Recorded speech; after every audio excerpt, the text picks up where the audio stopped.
Hello and welcome to Landscape Photography World, the podcast for everyone passionate about landscape photography. This week, I uncover the captivating journey of Pelin Genç, a versatile photographer from Istanbul, Turkey. With a diverse range of talents, Pelin specialises in landscape, travel and minimalist photography, weaving her unique touch into every frame she captures. Her artistry shines through her love for long exposures, a technique she elegantly merges across genres. Her distinctive signature embraces soft, calming colours and a minimalist approach, crafting a serene atmosphere in her long exposure compositions. The magic continues in her black and white creations, where her minimalist finesse intertwines seamlessly with graphics, light, shadow and contrast. Her artistic achievements have graced various exhibitions and platforms in Turkey, including collective photography projects spanning life, street and landscape photography. Internationally, Pelin's work has been featured in both digital and print magazines. She shares her insights through photography blog posts, offering workshops on time-lapse and filter techniques with long exposure photography. Venturing into the realm of NFT art, Pelin presented her captivating works as digital collectors starting in 2022. Presently, she collaborates on collective photography projects with a blend of local and international talents, continuously expanding the horizons of her creativity. Join me as we delve into the artistic odyssey of Pelin Genç, exploring her diverse talents, accomplishments and the boundless world of her imagery. I hope you enjoyed the show. Hi Pelin, welcome to Landscape Photography World. How's your day going? It's been pretty fine. It's a beautiful spring day here and I'm in a good spring mood today. So how Fantastic. are you doing? Yeah, I'm doing pretty well. The first day of winter here, but it's not very wintry. It was actually quite warm. Even though I've got a jumper on now, it was quite warm today. It was probably about 21, 22 degrees Celsius. So it doesn't feel like winter yet. Well, you're not having any winter. You're having the same season as the Northern Hemisphere then. Pretty much. Yeah. So talk to me a little bit about who you are and why you do what you do. Okay, maybe a little bit about my photography thing. I started photography for maybe more than a decade ago. And actually it started with all about the serious photography thing started with all about my passion for long exposures. But before that, I was always, since my childhood, very much interested in photography. My mom used to have cameras and she would take our photos all the time. I still have them in the back here, Kodak film one, and the Polaroid one from 70s. So she always took photos and everything. I was always so curious about taking photographs. And at college, one of my friends who was studying media and stuff, he took me to dark rooms and I was even more curious. But then he lent me his Zenith and I went out to the streets to take photographs, but people were, don't take photos of us. So I think it just somehow backfired me. And then I was more shy on things and I had to pose it for quite a while. Yeah. And then I had a very busy business life, a corporate life, a heavy one. I always wanted to take photographs, that 10-hour, 11-hour working days. I never could find time. And about 11, 12 years ago, I gave a break to my professional life at that time. And then I said, okay, I'm going to do whatever I wanted to do before, but I couldn't have time.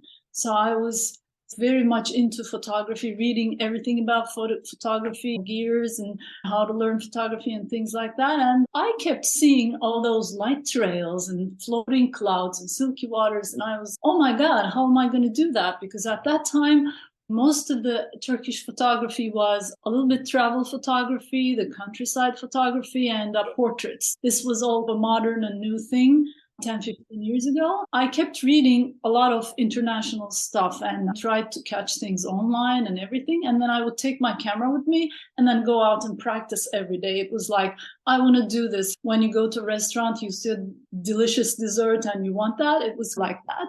And then I found an advanced photography course and asked, I want to do this. Can you teach me how to do that? And they said yes. But of course, that was just the beginning because I'm by nature not satisfied with what anyone just gives me or teaches me. I just need to do it myself, need to perfect it, move it to a level up and things like that. So I kept on practicing and practicing. So it was all about the beautiful visions I saw, with long exposures. I simply fell in love with it. All those dreamy stuff and what you can, and as you practice, you master your camera and you master long exposure photography. You just get to figure out what kind of an outcome you're going to get. And that with that, I fell in love even more because it's so dreamy. It's so fantastic. You just bring out any beauty you want with long exposures. So this is how my journey started, actually. And then I kept on taking photographs. And one day I met a friend. He was also very much about long exposures. It was just a coincidence. And he said, "Oh my God, you're just doing it like I do. You don't call a 10 seconds exposure a long exposure, but you do the filter thing in minutes of long exposures." And he said, "I have a little photography school. And I want to make it different for photography in Turkey. I want to just come out of the conventional things, but try to teach courses on new photography techniques too, like time-lapse and long exposures and other studio lighting stuff and things. Would you want to just join me?" And then I said, "Why not?" It was like I didn't earn money out of it or something. It was more like a voluntary thing. We started a website. I started writing blogs, and they were like hitting top on Google Analytics on the prime time. It was going very well. And then we started making tours almost every weekend. And we would take people to beautiful landscapes on tours and help them how to take photographs, use filters, and how to learn. It was very fun because I was all in photography and I was with people who wanted to learn photography and stuff like that. This went on, and I was on the other side working in my day job. This went on for 2 years, and then then he had to, for specific reasons, close down the school. I continued on my own. And then again, at that very same time, I just came across a college friend of mine. She said, "I see you're having exhibitions, you're taking photographs and stuff. I'm taking photographs too, but I'm taking street photographs.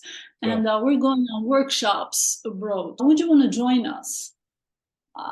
At that, the thing on my mind, honestly speaking, I had not a single bit of interest in street photography, but I thought it could be fun with photographers going somewhere abroad on a workshop while they were shooting street. I can shoot my long exposures, but it didn't come out like that. We went to Paris together. That was my first street photography workshop, and then I figured the beauty of street photography there too. Then I said I can be open to different genres. And in street photography, what I loved most was the geometry, the figures. And again, it was more like scales and everything we use in landscape photography, but it was the black and white approach. And if you saw my landscape photography, it's more of a minimal and pretty much on a tranquil side, because long exposures by definition give most of the time that kind of an effect.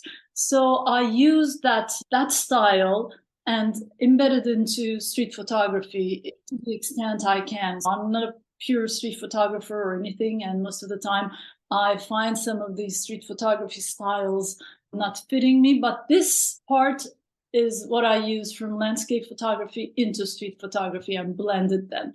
So that's how I keep on my photography thing. It's a passion for me. Brilliant. I keep on doing this. And a year and a half ago, not a half ago, maybe more than just a year ago, I discovered NFTs. Actually, I discovered them in October 2021, but all I knew about NFTs were just PFPs and stuff like that. And I said, this is not for me. And then I think it was in February or March last year, some of my friends from Instagram, they told me, okay, there's photography here. You should come and join and try. And that's just how I jumped in. And I'm pretty happy I did, because apart from everything, the most important thing is I got to meet so many amazing, fantastic photographers from all around the world. It just expands your vision about photography in all genres, how you look at art, how you look at photography. It's like a photography festival. You're in a photography festival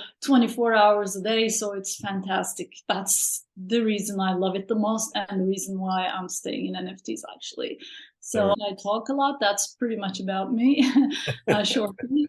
If you have specific questions, I can answer. And yeah, no worries. I normally get into the why and the motivation behind the passion for landscapes in particular, and I'm really interested in what switched your brain on to landscapes and long exposures in specifically.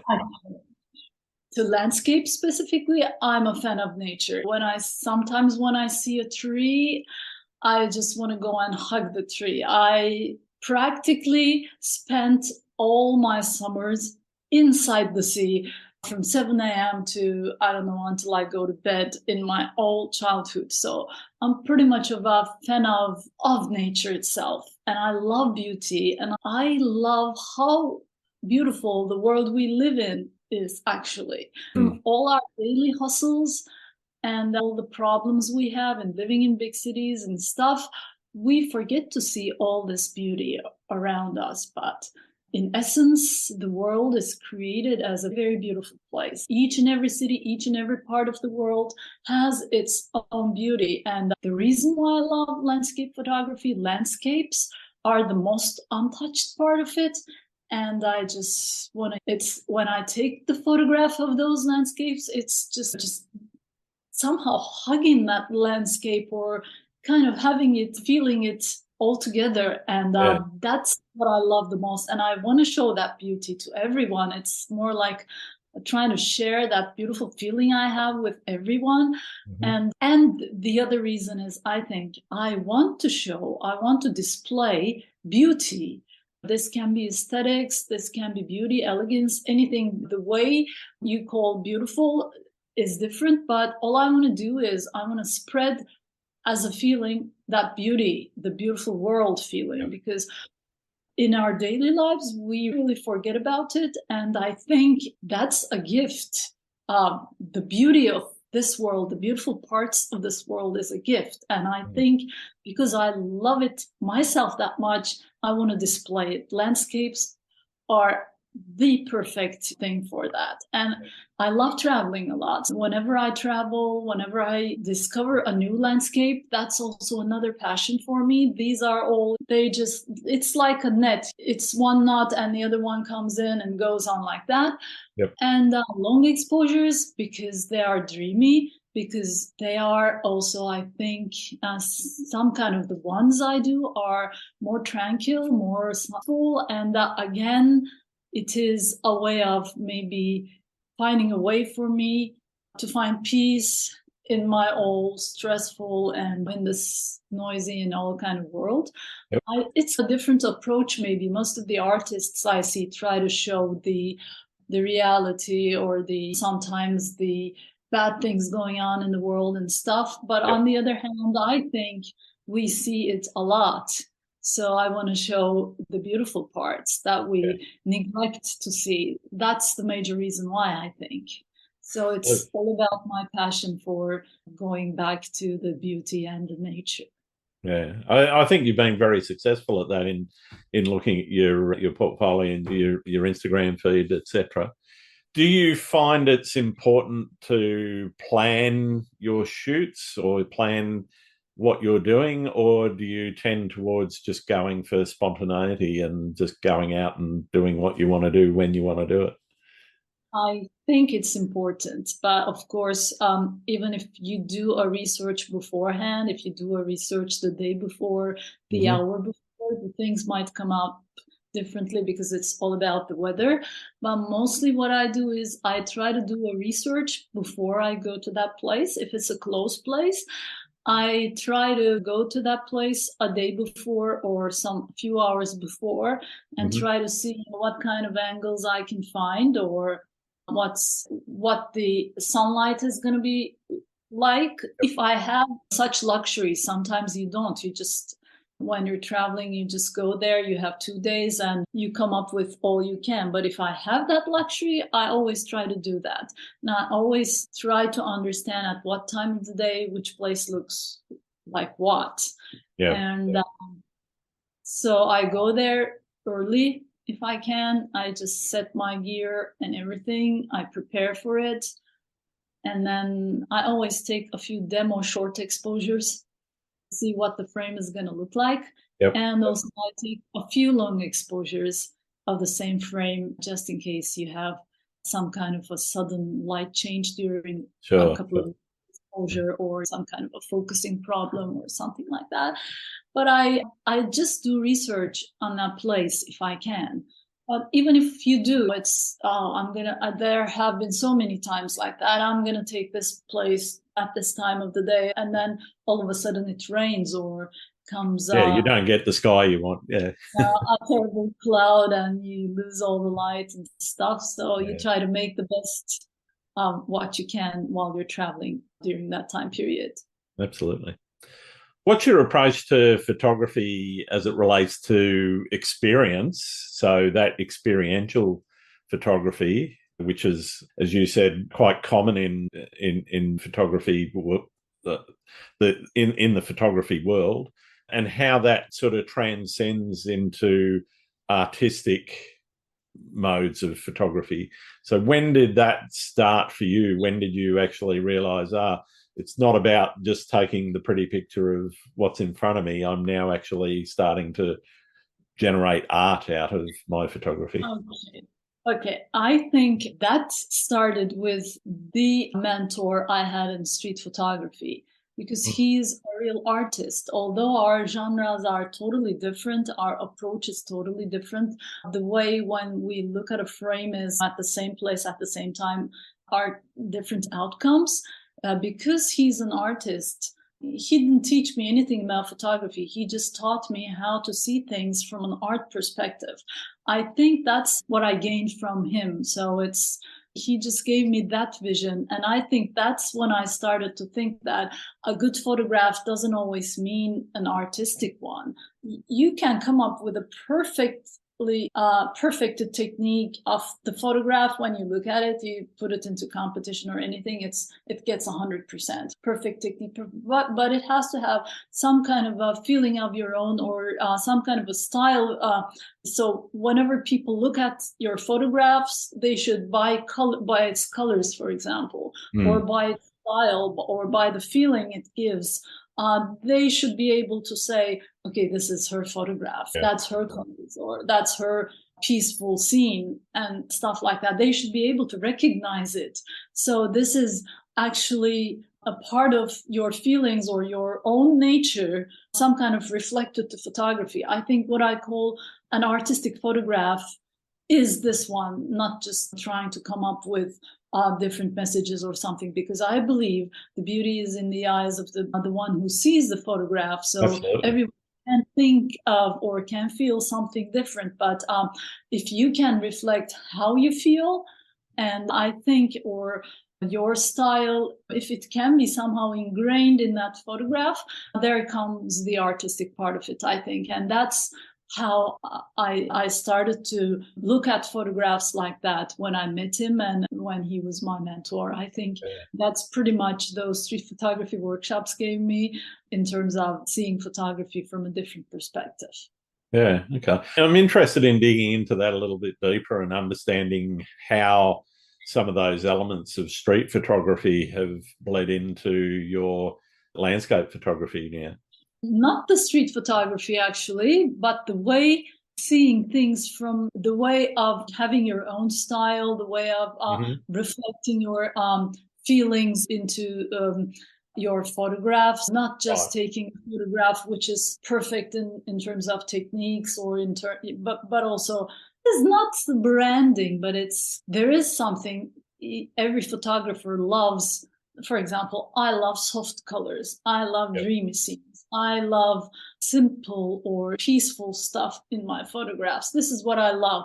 And if I can somehow manage to reflect it as a style in the frames I shoot, then I find it a way of art. I'm not just taking a photograph, but it's always reflecting or seeing the frame with my own style or extracting whatever there is and putting my own style, polishing it with my own style. This is what I learned, actually. Nothing about street photography transcends into landscapes, but this is just a vision or just understanding in general that as a person, if you want to be unique, if you want to be your own, not just doing any other photography, I think there are photographers, you realize that it's their photograph whenever you look at it. That's what I'm trying to say, actually. Yeah. I'm interested also in the creativity and experimentation side of photography. How do you stay motivated to experiment with new ideas and techniques? I think, I don't know, I never thought about it, but I always love to try new things. And earlier when I started, I would just read a lot and see different experimental things. And then I would say, would that really work? Or is that magazine or that blog post just talking about something? I would just go out and try. And then as you start to try, you also start to master your camera and what you can do with the camera. And as you start to learn about lighting and stuff, you just get more brave or courageous, whatever the word is, I don't know, in trying new things. And there were things that I tried myself. If I do this, how do I think the outcome is going to be? It's just like trial and error but you need to do it all by yourself. Just give yourself time. Go try different things, different stuff. If I do this, how it's going to end up. If it ends up bad, it can because it's experimental. Just, it's okay. If not, I just try whatever comes, just pops up in my mind. But to do that, I think what years have taught me also is seeing. Not just, you start to see. When I look at a frame, a photograph I took 10 years ago, maybe I could have seen this frame differently if I looked at it right now, is what I say. I think it's your own inner development. And so the major thing is the way you see it. And I think your assistants are your camera. So camera is not your primary thing, although long exposures rely heavily on gear because you need them, but they're not the primary thing. First, you need to envision a frame, envision something, and then you need to find a composition for that. And then comes the lighting and everything. And then you need to master your equipment so that you can come up with whatever you want. So they're all, in my opinion, they all work together. But first, you need to envision something. And for that, I think practice and practice. As long as the more you practice, the more you start to try new things, the more you start to see things differently. And you just start seeing things, the things maybe you failed to see before. So I think that's the key for that, for me at least. You mentioned in experimentation that you're going to have failures and setbacks. How do you deal with that? Because you obviously, as you say, have this envisioned idea in your head of what it is that you want to create, but then you fail to create it. And you don't always fail, but when you do, how do you deal with that? It doesn't come up the way you want. And how do I deal with it? Yeah. I just say, okay, I just try to figure out why it didn't. Was it from a technical perspective? Did I do something wrong with the camera? Yeah, did I do something wrong with the camera, or was the place that I wanted to do it, the composition, not the perfect one, not the great one? For that, I just try to look at it. Sometimes I do try experimental things out of desperation. That's, for example, one day I saw beautiful, beautiful clouds. They were puffer clouds, so beautiful. On the Asian side of Istanbul, there's a big coast where people walk, and it's like beaches, but a walkway, a riding way and stuff. And it's also a very easy place to set your tripod and take photographs. I saw puffer clouds, and then I just rushed, took my gear and just went to the Asian side to take photographs. And when I was doing that, I figured out that it was in the afternoon. I left my big stopper at home. So I was with a 3-stop ND and a polarizer and left the other NDs at home by accident. So I said, oh my God, what am I going to do? How am I going to make this? And then I said, okay, I'm going to try multiple exposures of 3 seconds, because all I could get was, I think, 3 seconds or 5 seconds at most. So I'm going to try 3 photographs on top of each other, see if I can get a 15 seconds effect or something like that with it. So it worked. That was, for example, stuff like that. Or oftentimes I'm very terrible at that when it's a rocky seascape. I can 1 in 4 trips, let me say, drop my filter on a rock, and such times I just keep on trying stuff like that just to get an effect, just not to make myself totally sorry about the situation. Sometimes I try things in situations like that, so it just comes to my mind, pops up my mind, oh, what am I gonna do? I just can't miss this scene, but I need to do something, kind of thing. Yeah. Sometimes I do that. You mentioned expressing the feeling in your work. How do you feel when you're actually in the field? Oh, I'm a bit, for example, I just totally get lost. I forget to eat. I forget to drink water. I forget the track of time. And sometimes to faraway places, more of a deserted kind of places, we just go with a tour, like a couple of people together. Sure. And then there is a time we need to leave to come back home. But it's always me that they drag at the end of the trip. Okay, just close down your tripod. Everyone's waiting for you. I'm going to take one more shot. I'm going to take one more. I really lose track of time. I really forget about everything. And like, I don't know, it doesn't really matter if it's 5 a.m. in the morning. I just wake up for that scene. I just arrange my own vacations, even to places where I can wake up early to shoot photographs. Sometimes it's very disturbing for my friends, because in the middle of the dinner, I can see a beautiful blue hour scene and leave them at the table and say, yeah, I'm going to go out and take photographs. I'm going to shoot and come back. And they get really disappointed with that. Or I've done that to my family a few times. Yeah, but it's pretty much who I am. When it's going to be a full focused, I want to take photographs trip, I try to travel alone or with a photographer. Yeah, right. But even on vacations, I do that. It's just, I forget about everything. And then I see something, I go like that. And for example, it was the first NFT I sold. It was taken at down, a few sailboats in a bay. There are mountains behind, and it was really blue hour in the morning, purplish pinks and stuff. And I remember that moment perfectly well. It was 4:30 a.m. or something. I woke up. Yep. I figured that it was going to be a beautiful sunrise, because sometimes it's so misty in summer because of the changing heat or because there are clouds. And then I just put on my lenses, and then I think I rushed to the sea like that. And then there was no one. It was so silent. It was so beautiful.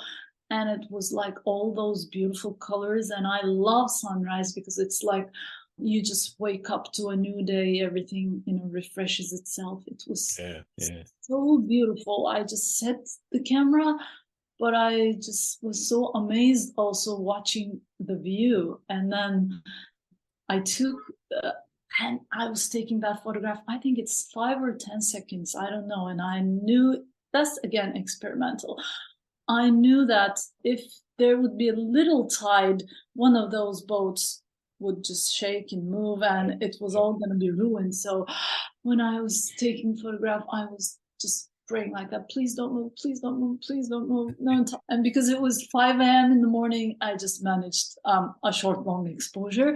Yep. And then the tide started, and then the sun started to come up, and then I started time-lapse with that, and went back And I did grab myself a cup of coffee. And when there was that time lapse, I just watched the world waking up, and that was beautiful. Yeah. So that was one experimental thing I did. And the other one, for example, the floating away picture I have, it's also on foundation. It's an old fishing boat by the lake. It's pretty much a minimal one with a colorful boat, and Yep. the rest is like it's a long exposure. And I was again so lucky.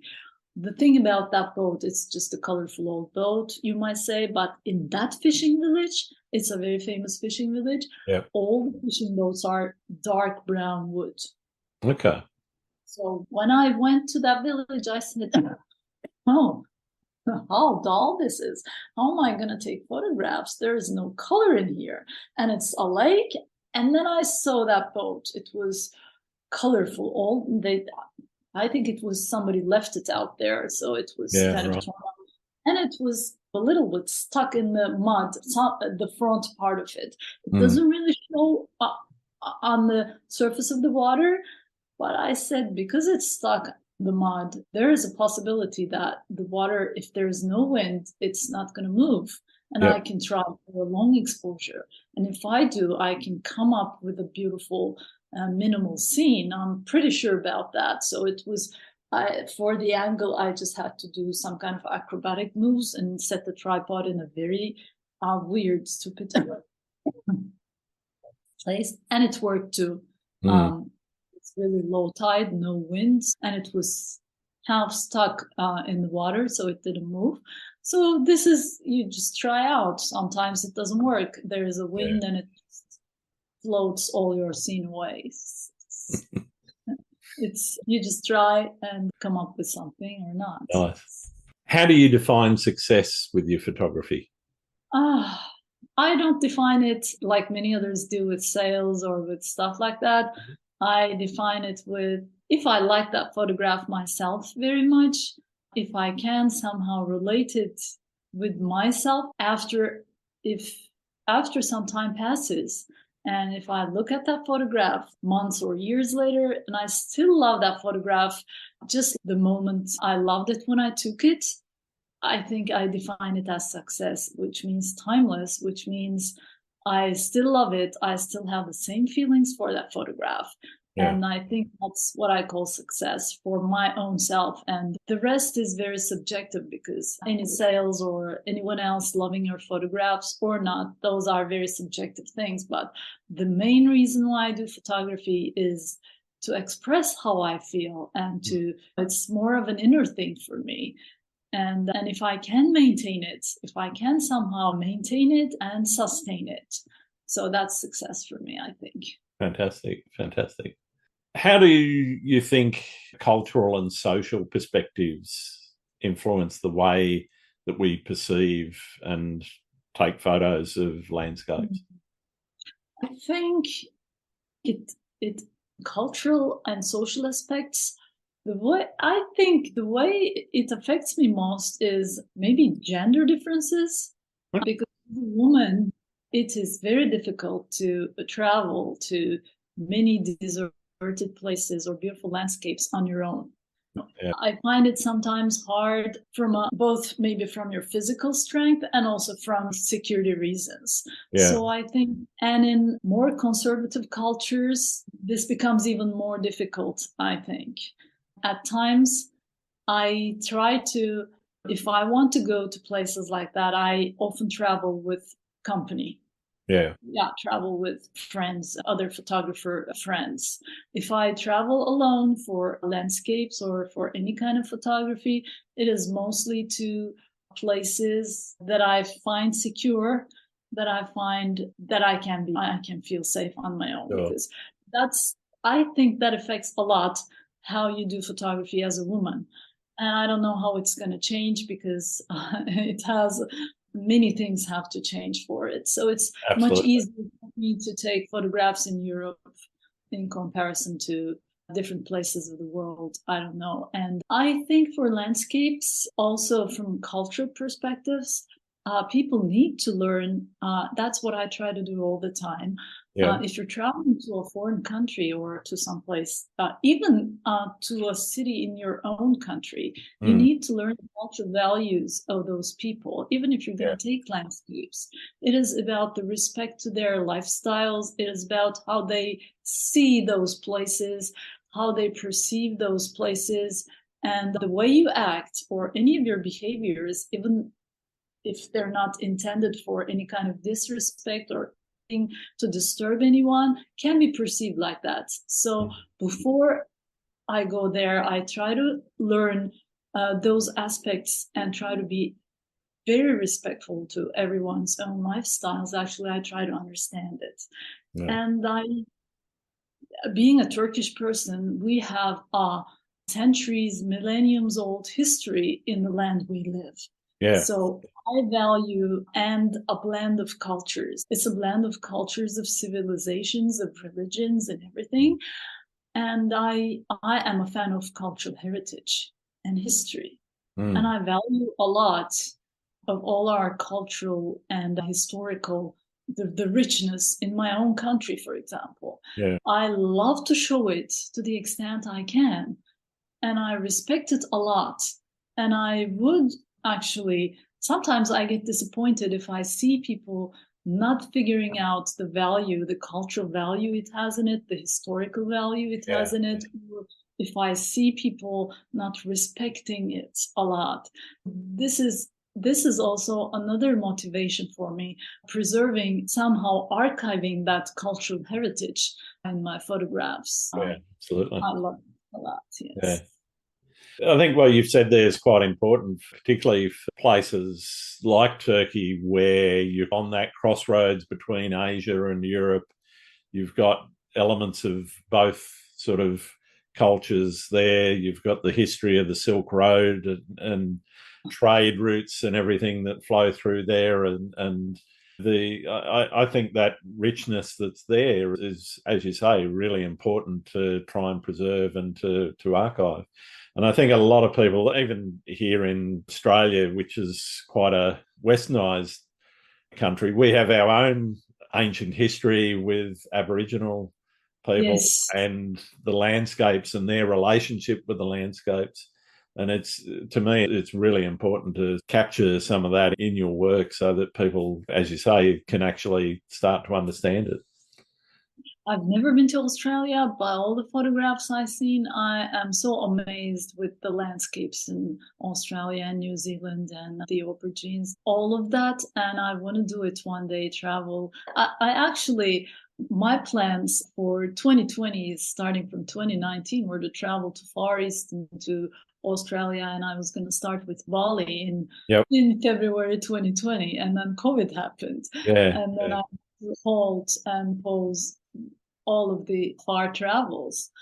Now, maybe in a few years' time, I can just revive that plan back again. I'm really amazed with Australian seascapes and landscapes and everything. I'm amazed also with what I've seen, both from your work and other people's work, places in Turkey and around some of the Middle Eastern and Eastern European areas that I've not been to myself.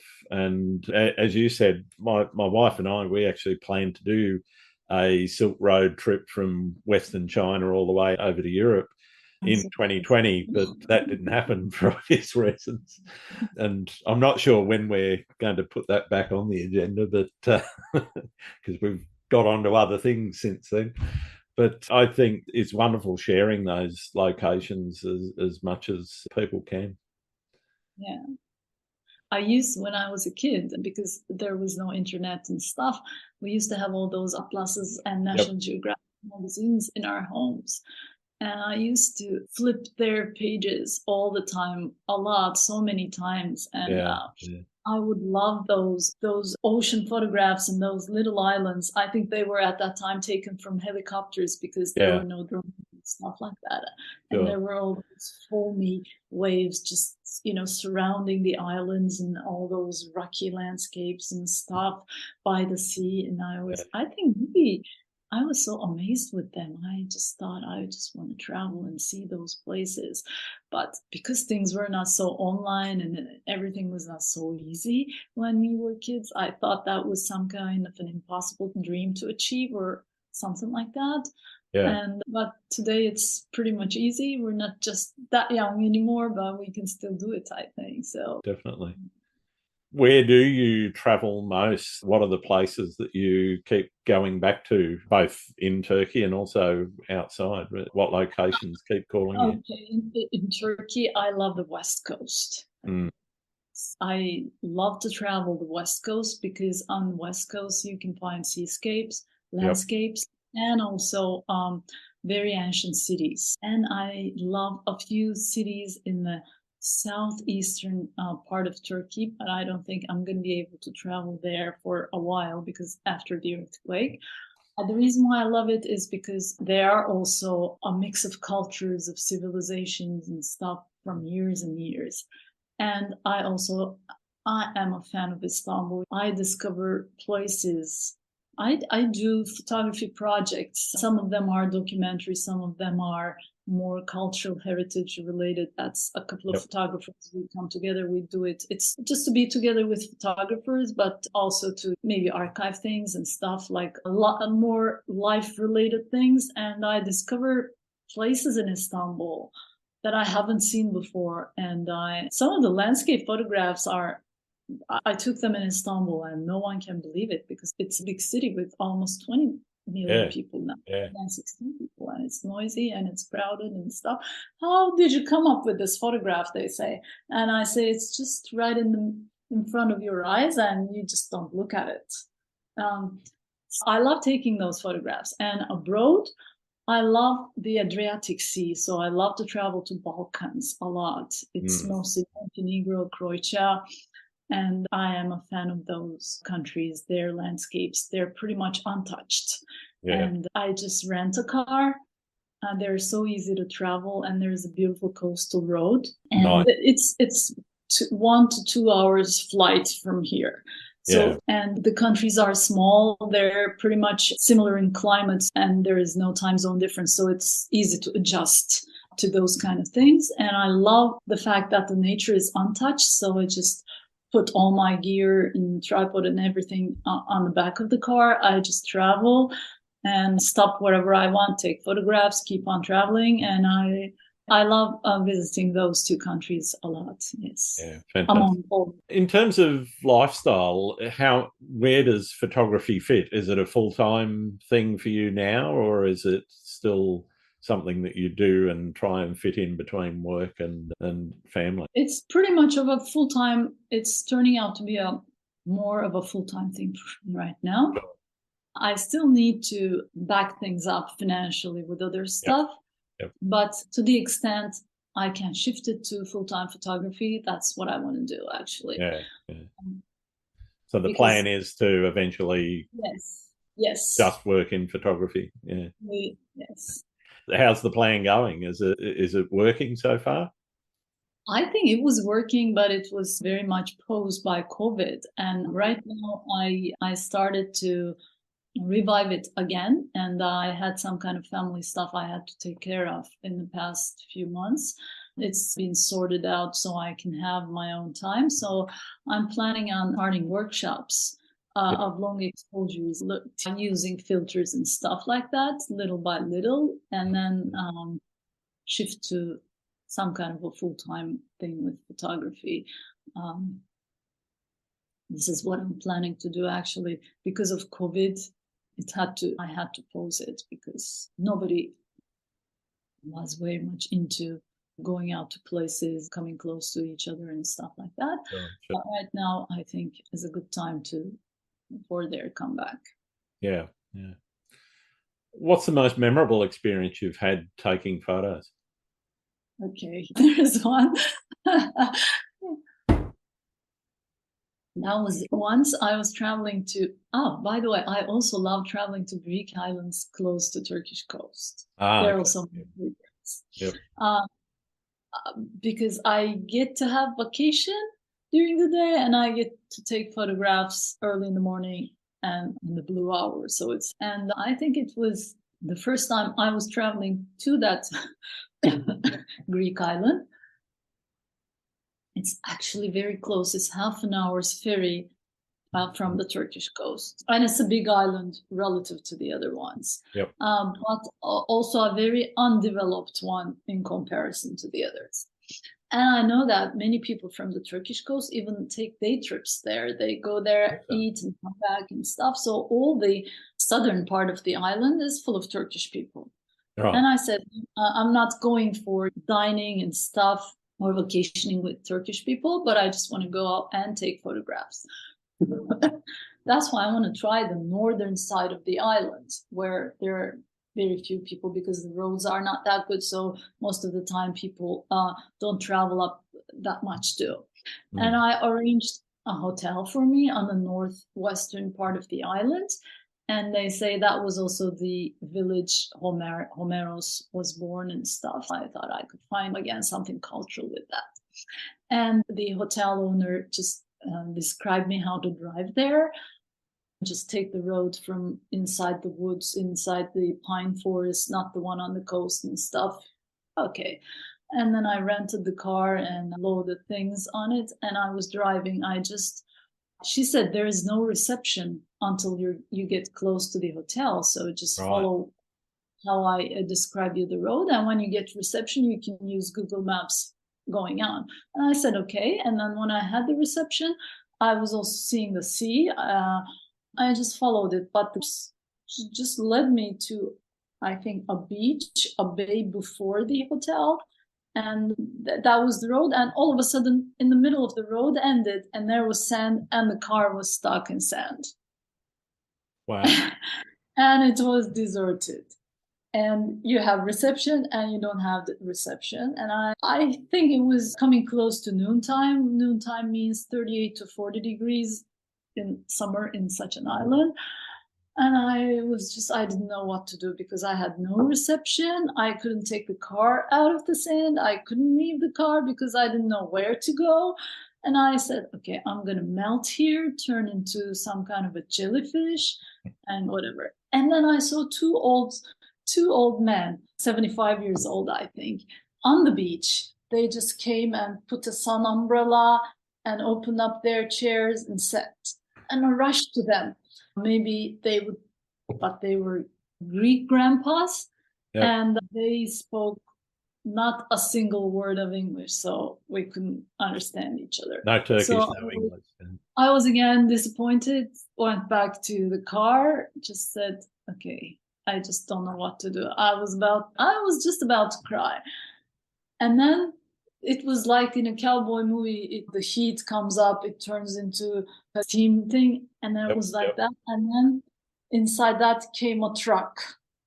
And then a man just came down the truck. He just took out a rope, put it in front of my car, and pulled the car out. Wow. It was like a miracle. And I said, how did you know I was here? How did you come this equipped and stuff? Because I couldn't even call anyone or something. Yeah. He said, it happens to all of us all the time. I live here. I was going to the beach with my family. So we always have ropes and stuff with each other. I just saw your car and figured it out. And I just said, thank you. Wow. And then he showed me the way to the hotel. And when I went to the hotel owner said, then started the miracles. Okay.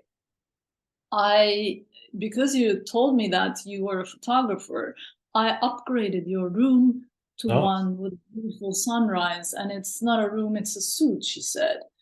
It had a huge terrace and it was wonderful. And I was, okay, I said, now my luck is. And then she said, at sunset, we have a beautiful restaurant and the sunset view is wonderful. You can I'm going to give you a bottle of wine, enjoy it, and then take photographs and do whatever you want. Fantastic. And then that day there is this Pink Horizons photograph I have. Yep. It was taken after that adventurous day, actually.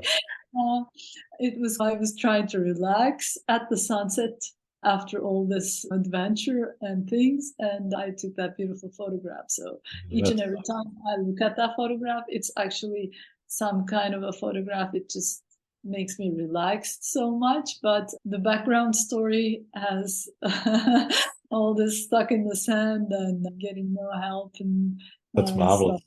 Yeah. This background story is pretty much different. Yeah. What have you learned about the world through photography? Oh, I think I learned a lot about humans, and I can say that my understanding and relationship with humans might have improved a lot after photography, because even if you take landscape photographs, it doesn't matter. You just get to learn how other people live in other places. Mm. I try not to be like tourists, but try to be one of them. So I talk to them, I try to understand their lifestyles, and if you understand how life goes on in that very specific place, then it's much easy for you to take photographs there, because you sort of get familiar with that place, be someone of that place, and then you take that photograph with that. So there is, for example, a small town in the southwest coast of Turkey that I try. It's a small village that I try to go there quite often, and people Yep. know me now. Yeah, you don't come to take photographs. We missed you. They sometimes DM me and stuff like that. Okay. So I learned their lifestyle. I know at early in the morning at 6 a.m., the old village lady just wakes up and bakes bread on the wood fire. And then I know the fishermen who would go out first in the early morning, who would wash the streets and stuff. So you get to learn their own lifestyle, and it becomes a part of you, and then you take the photograph. I think that's pretty much what I learned a lot. Awesome. In terms of getting the shot and then getting home and then processing, are you one that goes straight to the computer, gets all the photos downloaded and gets into editing, or do you leave it for a while? If I love the photos I took very much, I just rush to the computer, because I lost some of my photographs in some of my trips due to some SD card errors. Right now, it has become a practice just to immediately upload them to my computer and then back them up. Yep. But for editing, if I particularly love a photograph among them all very much, I just don't even sleep. I rush and I edit it, and then I just come up with the photograph. If I'm not very satisfied with the photographs I You took, leave I them till can. later. Yeah. So it's a mood thing. But on the other hand, I think long exposures and landscape photography, because we shoot them in RAW and because there are a lot of high dynamic range, Yeah. and all those stuff. I think editing is also a fine processing is also very important in coming up with a good photograph. Absolutely. I'm of the same opinion that it's equally as important as the field work. Yes. I know that I've interviewed quite a few people that say they don't like editing, and I'm going, you don't like half of your photography. Yeah, because it is hidden in your raw file, all that beautiful things. And Yeah. I think also editing is part of your art, because editing is Absolutely. how you interpret what, as long as it is not, as long as it's fine, you can choose the white balance, Yep. as long as it's not so unnatural the way you want, or just shine out some parts and hide some other part. It's all about, editing is all about your interpretation again, and Absolutely. it's also part of the feel you want to give to the photograph. So I think it's important. One of the things I've gotten into recently, and you mentioned white balance, and that's selective white balance. So Mm-hmm. with the ability to do masking now in Lightroom or Adobe Camera Raw, the ability then comes that you can actually say, okay, I want the sky a different white balance to I want the water or the land or whatever, or I want that particular group of trees to be a different white balance. So you can actually selectively change your white balance across the image so that you've got multiple white balance levels for different areas. Yes. A lot of things have improved in Lightroom. Definitely. Yeah. Have you got into the playing around with the generative fill yet? No, I had to no, play around with that I don't the think I other day. will. Yeah, it comes up with some interesting results. Some of them good, some of them not so good. I think I'm still stuck to photography itself for now. Yeah, I'm the same. I had to play around with it just to see what it can and Mm. can't do. It can't do people yet. People, Yeah, a lot. yeah, Yeah, a lot people of look people really start with weird. curiosity, I think, and then it becomes a habit I've seen in some of the people. So I just try to stay away from it Yeah. as much as. So what about planning? How many hours would you spend planning? You mentioned you do a bit of planning for your shoots. How long first off, do you shoot knowing how you're going to process, or do you process knowing how you've shot? Ah, interesting question, actually. I think I process knowing how I shot. Yeah. Okay. Not sure, actually, or maybe it depends. I don't know. Sometimes, I know I uh, shoot a certain way because I'm going to process it a certain way. It's not every shot, but quite a lot yeah, of quite a lot of my shooting. I do a lot of bracketing to manage dynamic range. I shoot that way because I know I'm going to yeah, process for that dynamic range. yes, I think so. Pretty much most of the time, yes, maybe. Mhm. Mm, mm. Do So you print much? Go on. how I plan, how much, how long I plan. It depends on where it is. If it's a, for example, a day trip to somewhere in my own country, it's not much of a plan. It's a plan of getting to know the photography spots. I do a research. I try to see what other photographs were taken there, Yep. and I do a research about history and culture and any national parks or specific days that you can shoot at certain places and you can't. For example, if that national park is closed on Thursday, and if you go on a Thursday, then it's boom, it's Yeah. gone. Yeah. I do research like that, and I also try to do weather research, how the weather is going to look like. So if there are a few spots that I'm going to travel, I try to arrange which spot to go when, depending on the weather forecast Yeah. too. Yeah. Mm, So this is pretty much the planning I do, not more. Okay. And also what I'm going to wear, if it's too cold, if it's too hot, or stuff Sure. like that. Sure. Yeah. Do you print much of your work? I used to sell prints, but after COVID, again, Yeah. unfortunately, Yep. the supply of some of the real fine art paper and the framing material too. There are pro print shops in Istanbul that Yep. do our exhibition printings and stuff. I always work with them in prints, and they had difficulties in getting supplies in with the glass, with the frames, Yep. and even with the fine art paper. It became so expensive here in Turkey, Wow. printing, and as a result, not so much appealing to customers. Yeah. But every now and then there are print requests, so I do it. That was also the major reason why I shifted to things in digital, actually. Yeah. Otherwise, I love prints. Yeah. Um, I'm the same. I don't think a photo's really finished until it's there in print. And for the photographs I print, of course, prints might come up pretty much different than what on digitals. There is also a third processing or work there, I think, in terms of arranging colors, the correct Absolutely. color, Yeah. scale, and the noise or other stuff that could come in printing. For each and every photograph, I said this is for sale in prints.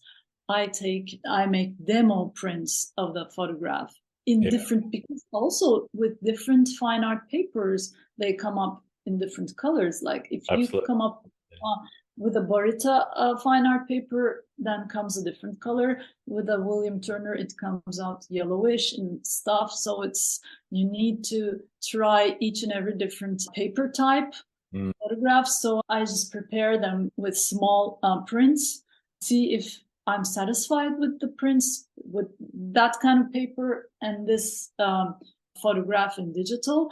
We make an archive with the print shop. this one goes with this one goes with this kind of Yeah, thing. And then each time I receive an order, I just ask them to print this one to that paper. It's a pre-job, pre-processing we do together with the print shop, but it's so ready. Whenever I receive an order, I can come up with good print quality clients. That's great advice. Getting to know your printer and know the papers and the processes they use, and talking to them and communicating with them is really important, I think. And as you say, having that archive of what you're going to use and what paper is going to be used is really important. And I also got that habit in COVID, in lockdown days, because in lockdown they also locked down the print shops, some of them, or in some areas and other areas. So I have a main print shop that I prefer to work with, but I also have an auxiliary one that I tried a few prints with them. If that one doesn't work because of lockdowns or anything, then I can deliver the order to the other ones. It's those things are all we got to arrange because of COVID. How do you push past creative blocks or creative walls that come up from time to time? And have you got any strategies that you use that you found successful? How do I do that? There are a few photographer friends I love to shoot with. And whenever I just feel like not shooting, or I feel that I'm in a circle going on like that, not doing it, I just ask them, let's go out for a photo walk together. Because I'm with them, it's a boosting thing. It's just taking casual photographs and spending time. It just brings back my energy for photography back. And then I start taking photographs. I think that's the first thing I do. And the second one is, I used to do that a lot. Lately, again, I call it a pre-COVID and after COVID era. Pre-COVID, I would also just grab my camera, hop on a plane, just go anywhere, wherever, doesn't matter. And that's what I would do. After COVID, of course, we couldn't do that. What I did instead, and I was even, because we weren't even allowed to go out without masks, and with an iPhone and a mask, it's impossible to take photographs. And then iPhone started Apple Pro RAW, putting that. And then my friends they said, okay, you can't live without taking photographs, and you're locked inside the home, and that you're not taking your camera out or anything. So we're going to get you a brand new iPhone. And a few friends they just gifted me an iPhone that would take RAW photographs. And then at lockdowns, I would go out and take photographs with them. And also do a still life project and a self-portrait project that they were collectives. We would also do it at home to just get over the creative block. It's not landscapes or anything, but it's still, you're somehow don't keep your ties with photography and be involved in photography. So there are many ways, but the usual way I do is I have a couple of friends I love to shoot with. I just call them, we go on a casual photo walk. Boosts me back, yes. What do you see as the biggest challenge facing photography right now? AI. The biggest challenge facing photography is, I think there are a few of them. The reason sometimes we forget why we take photographs. Of course, it's a beautiful thing to earn money out of photographs, and I love it. I love that something beautiful. I generate something beautiful of my own, with my own feelings, and is valued in terms of dollars, in terms of money, in terms of whatever. But it is not the main reason I take photographs. It is a bonus. It is something great. I love being paid with the beautiful things I do. But if the focus shifts to making money only, then you lose all your passion in taking photographs. That's what I've been observing for the past year a lot in the NFT place.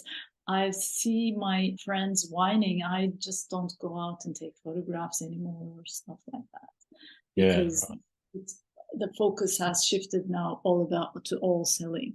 It's good, and I think it's good. I feel very proud when I do that and stuff. It's wonderful. I don't say, I just don't want to be misunderstood, but the very essence is doing what you love, what you like to do.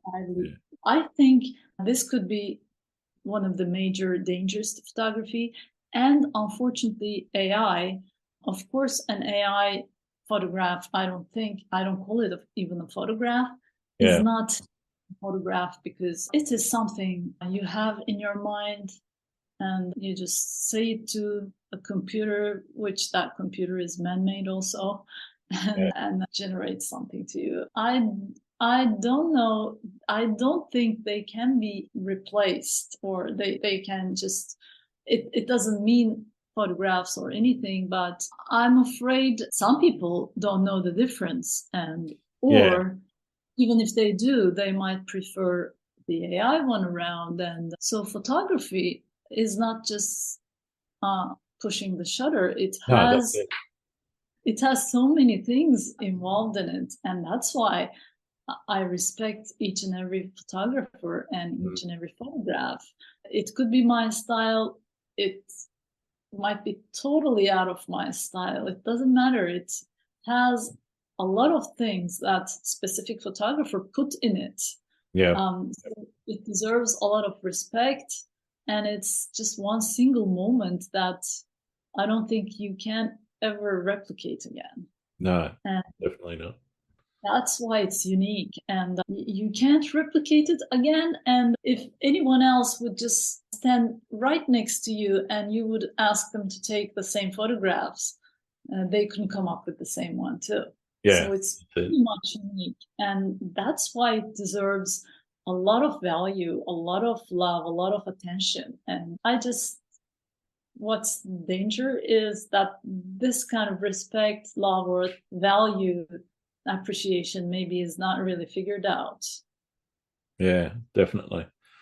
I think one of the things that I see is that journalism is going to be, or journalistic photography in particular, is probably going to be a major friction point for AI, because people are able to generate anything they want, and they could generate anyone they want doing anything they want, which therefore means that you could have an issue in trying to prove or trying to say this is or isn't real. And the challenge there will be people that don't have the skills or don't have the knowledge or the interest in finding out about how AI is changing that part of the world. Therefore, they're going to be convinced, I saw this person doing that, therefore that's true, even though that person has never even been in that place and would never even contemplate doing whatever it was that they've got them doing, So for me, I think the journalistic side of things is going to be very challenging in the future. And it's not just photography, it's video as well. So TV news reporting. And we've already seen, I think there was an instance a little while ago where people had staged or used AI to generate an image of Trump getting arrested. And that got picked up by news outlets saying, oh, he's been arrested, when he hadn't. And then you have to do a lot of things to prove it the other way around. Exactly. Yes, the burden of proof then goes against the people that may be sitting there innocently being victimized by those sorts of things. Yeah. So they have to, I don't know how it's, but there might be a lot of dangerous parts of AI in terms of this. So it has to be, I don't know how figured out to stop this kind of things. Yes. Yeah. What do you see as the future of photography? Honestly, the future of photography, if AI doesn't take over photography, I think the future I think the future of photography is pretty much gonna be on more artistic visions, I would say. Yeah, Because photographers, as generations change, photographers and their visions change as well. And maybe a lot of stuff will lie how digitalized the equipment are going to be, how easy to carry the equipment are going to be, how easy to transfer what you shoot to computers is going to be.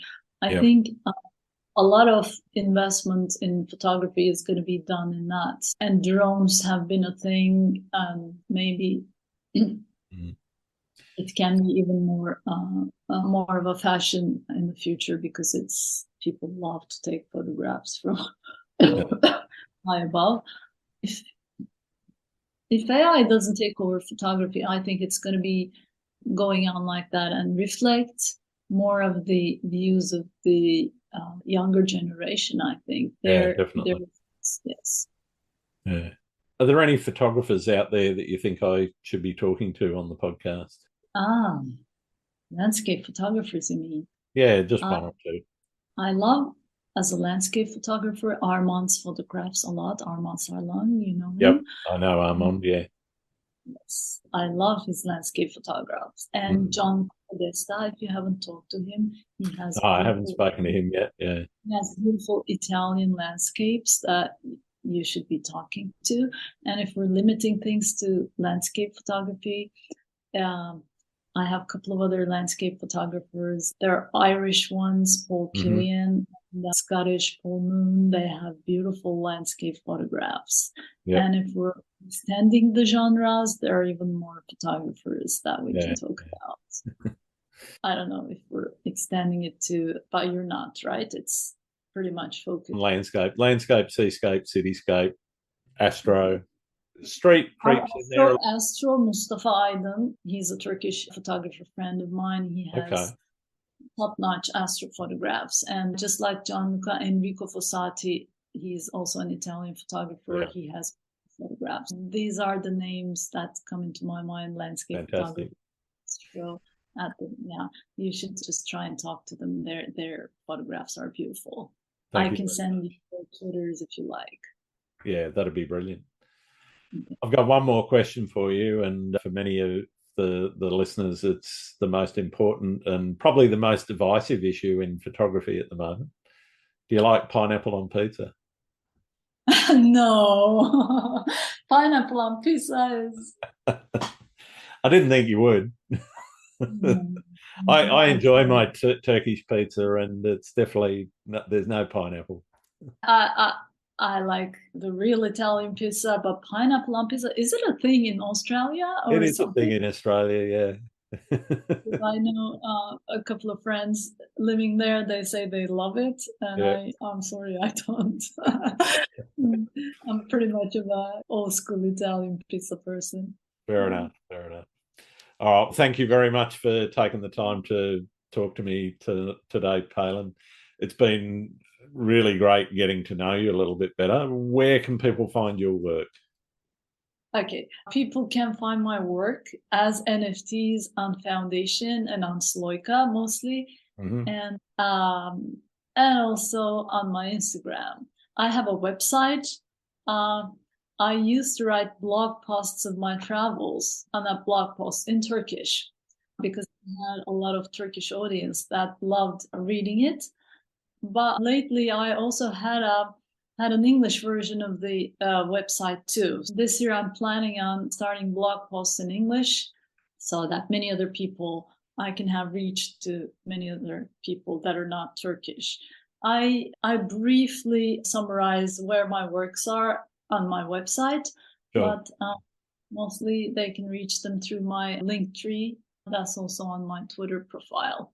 All right, no worries. I'll make sure there's links to those places in the show notes. Thanks again, Palin. Thanks so much for such a beautiful chat. It's been, I know I talk a lot, but Oh, that's fine. The more talking you do, the less I have to do, which is absolutely fine by Thank me. you so much for having me as your guest. An Thank you. absolute pleasure. Thank you. Thanks again for listening to Landscape Photography World. I hope you enjoyed the show, and keep listening because I'll be joined by some great guests in upcoming episodes. You can find my work in this podcast at grantswinburnphotography.com. I'm also on Vero, Twitter, YouTube, Instagram, and Facebook. I'm Grant Swinburne. Hope to see you out shooting soon.